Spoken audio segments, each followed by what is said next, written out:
အိန္ဒိယနိုင်ငံကိုမြန်မာမပ်ပဲကန့်သက်ချက်မရှိတင်ပို့ခွင့်ရရှိဖို့အိန္ဒိယအစိုးရနဲ့ဂျီတူဂျီညှိနှိုင်းဆောင်ရွက်ပေးနိုင်ခဲ့ကြောင်းအစိုးရပုဂ္ဂလိကကုန်သွယ်မှုမြင့်တင်ရေးကောင်စီကနေသိရပါတယ်။2025ခုနှစ်မတ်လမတိုင်ပြီးလွတ်လပ်စွာတင်သွင်းခွင့်အစီအစဉ် Open General License OGL ရရှိရေးအိန္ဒိယအစိုးရနဲ့ဂျီတူဂျီညှိနှိုင်းဆောင်ရွက်ပေးနိုင်ခဲ့မှုဟာကောင်စီရဲ့တည်တာတဲ့ရလဒ်တစ်ခုဖြစ်တယ်လို့နာဆာကဝန်ကြီးဗိုလ်ချုပ်ကြီးမြထွန်းဦးကမေလ22ရက်နေ့အစည်းအဝေးမှာပြောကြားခဲ့ပါတယ်အိန္ဒိယနိုင်ငံကုသရေးဝန်ကြီးနဲ့စက်မှုဝန်ကြီးဌာနအိန္ဒိယကုသရေးဝန်ကြီးဌာနအနေနဲ့မပ်ပဲလွတ်လပ်စွာတင်သွင်းခွင့်ပြုတဲ့ကာလကို2026ခုနှစ်မတ်လ31ရက်နေ့အထိတိုးမြင့်သတ်မှတ်ထားပါတယ်။ယခုသတင်းပတ်များအတွင်းအိန္ဒိယပြည်တွင်းဈေးကွက်မှာပဲခွဲဆက်တွေအဝယ်ကျဆင်းမှုကြောင့်မြန်မာမပ်ပဲတွေဈေးကျဆင်းလျက်ရှိကြောင်းအေယာကုန်သွယ်မှုမြင့်တင်ရေးအဖွဲ့ကဖော်ပြထားပါတယ်။မြန်မာပြည်တွင်းမပ်ပဲဈေးကွက်မှာလည်းယခင်နှစ်ကာလတူဈေးနှုန်းနဲ့နှိုင်းယှဉ်ရင်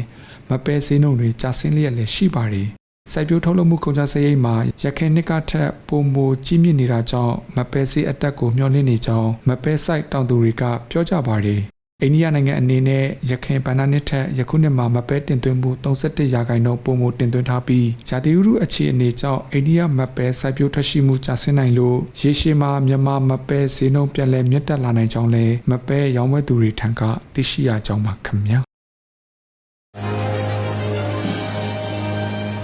။